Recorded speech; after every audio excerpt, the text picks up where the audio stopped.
तो कहानी है कॉर्पोरेट इंडिया की, उस चमचमाती दुनिया की जहां गुड़गांव का एक बीपीओ है। एक ऐसी जगह जहां डेडलाइन का डर किसी और ही खौफ में बदल गया। ये कहानी है सैफरन बीपीओ की। एक ऐसी जगह जहां नाइट शिफ्ट का मतलब सिर्फ नींद से लड़ना नहीं था, बल्कि किसी अनदेखी ताकत से बचना भी था। और ये सिर्फ एक कस्टमर सर्विस लाइन नहीं है। ये वो शब्द हैं जो एक मामूली अभिवादन से शुरू हुए और फिर एक कभी न खत्म होने वाले आतंक का ऐलान बन गए। लेकिन सवाल ये है कि ये आवाज थी किसकी और इसके पीछे का राज क्या था? तो चलिए कहानी शुरू करते हैं।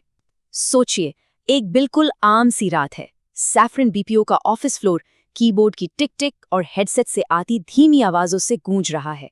और इसी भीड़ में एक चेहरा था, रोज का। बेहद शांत, खूबसूरत और अपने काम में किसी मशीन की तरह माहिर।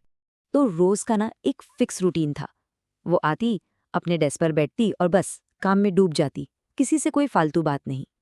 हाँ, उसका एक सहकर्मी था समर, जो कभी कभार उसे देखकर मुस्कुरा देता। तो जवाब में रोज भी एक हल्की सी न के बराबर मुस्कान देती और नजरें वापस अपनी स्क्रीन पर गड़ा लेती। रोज का ये अलग थलग रहना किसी को ज्यादा अजीब नहीं लगता था। सब ठीक चल रहा था, जब तक वो रात नहीं आई जिसने सैफरन बीपीओ की दीवारों में एक ऐसा डर भर दिया जो शायद आज भी जिंदा है। रात के ठीक 12:30 बजे थे। रोज की डेस्क पर लगी लाइट जली, जिसका मतलब था कि उसे कॉल आया है। उसने हमेशा की तरह अपना हेडसेट पहना और धीमी आवाज में बात करने लगी। पर कुछ तो गड़बड़ थी। देखिए, बीपीओ में कॉल्स का हिसाब मिनटों में होता है, घंटों में नहीं।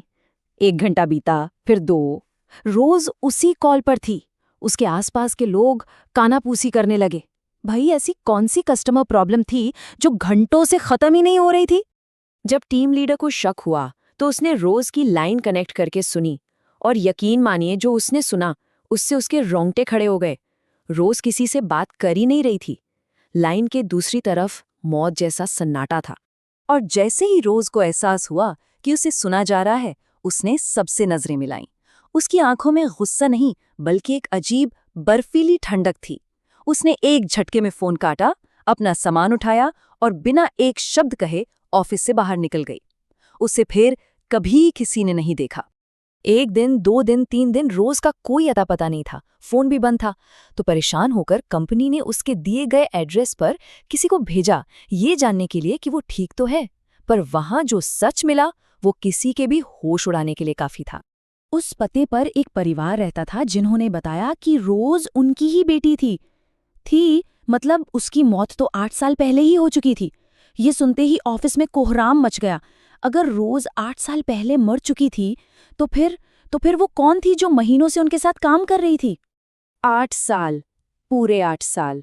ये कोई मजाक नहीं था, ये एक ऐसा सच था जो किसी भूत की कहानी से ज्यादा भयानक था। रोज के माता पिता ने उसकी तस्वीर भी दिखाई। वही चेहरा, वही आंखें।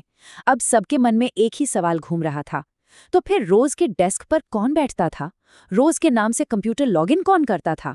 इस खुलासे के बाद सैफरन बीपीओ वो सिर्फ एक ऑफिस नहीं था, वो एक खौफ का अड्डा बन चुका था। एक ऐसी जगह जहां हर आहट पर दिल दहल जाता था, जहां परछाइयों में भी लोगों को रोज का चेहरा नजर आने लगा था। लोगों को खाली कॉरिडोर में कदमों की आवाज सुनाई देने लगी। एक लड़की ने तो यहाँ तक दावा किया कि उसने वॉशरूम के शीशे में रोज को देखा था, जिसकी आंखें खून की तरह लाल थीं। आधी रात को पैंट्री की लाइटें खुद ब खुद जलने बुझने लगतीं। और सबसे डरावनी चीज, एक रात रोज का पुराना कंप्यूटर अपने आप चालू हो गया और यूजर नेम था रोज। हाँ, तो अपना समर वो इन सब बातों को वहम मानता था, पर शायद किस्मत ने उसके लिए उस खौफ का सीधा सामना करना लिखा था। एक रात काम के दबाव की वजह से वो ऑफिस में देर तक रुका था। उस फ्लोर पर उसके अलावा बस सिक्योरिटी गार्ड था, वो भी नीचे। रात के करीब 3 बजे होंगे। अचानक समर के डेस्क का फोन बजा। उसने हैरत से फोन उठाया। दूसरी तरफ से वही ठंडी सपाट आवाज आई। कांपते हाथों से समर ने तुरंत फोन रख दिया। और जैसे ही फोन रखा, पूरे फ्लोर की बत्तियां एक साथ बंद हो गईं। खूब अंधेरे में समर को एक चरमराहट की आवाज आई। उसने देखा, रोज की खाली कुर्सी धीरे धीरे उसकी तरफ घूम रही थी और तभी उसे अपने कान के पास किसी की सांसों की गर्मी महसूस हुई और एक फुसफुसाहट सुनाई दी। बस। समर चीखता हुआ अपनी जान बचाने के लिए लिफ्ट की तरफ भागा। उसने कांपते हाथों से ग्राउंड फ्लोर का बटन दबाया, लेकिन जब लिफ्ट के दरवाजे खुले तो सामने ऑफिस की लॉबी नहीं थी। सामने था एक कब्रिस्तान, कब्रों से निकलती लाशें जिनकी आंखें खाली थीं, ज़ॉम्बीज़ की तरह उसकी तरफ बढ़ रही थीं। और उन चलती फिरती लाशों की भीड़ में सबसे आगे रोज खड़ी थी। वो धीरे धीरे मुस्कुराते हुए समर की तरफ बढ़ रही थी। समर दहशत के मारे लिफ्ट के कोने से चिपक गया और बेहोश हो गया। जब सुबह की शिफ्ट आई तो उन्होंने समर को लिफ्ट के अंदर लॉबी में ही कांपते हुए पाया। उस रात के बाद समर ने नौकरी छोड़ दी। कुछ समय बाद उसे और उसके एक दोस्त को पता चला कि जिस जमीन पर सैफरन बीपीओ की बिल्डिंग बनी थी वो असल में एक पुराना कब्रिस्तान था। मतलब क्या रोज अकेली थी या उस जगह पर और भी कई भटकती आत्माएं थी जिन्हें परेशान किया गया था? अब ऐसा लगता है कि ऑफिस बंद होने के साथ ही कहानी को भी खत्म हो जाना चाहिए था, है ना? पर कुछ कहानियां पीछा नहीं छोड़ती, खासकर तब जब वो खौफ की बुनियाद पर बने हों। कई महीने बीत गए। सैफरन बीपीओ वीरान पड़ा था। समर ने एक नई जिंदगी शुरू करने की कोशिश की, उस रात को एक बुरे सपने की तरह भूलकर। लेकिन फिर एक रात जब वो सो रहा था, उसके मोबाइल पर एक अनजाने नंबर से कॉल आई। ये कोई आम नंबर नहीं था। स्क्रीन पर वही नंबर चमक रहा था, सैफरन बीपीओ के ऑफिस का लैंडलाइन। एक ऐसा ऑफिस जो बंद था, जिसकी फोन लाइनें भी काट दी गई थीं। डरते डरते समर ने फोन उठाया।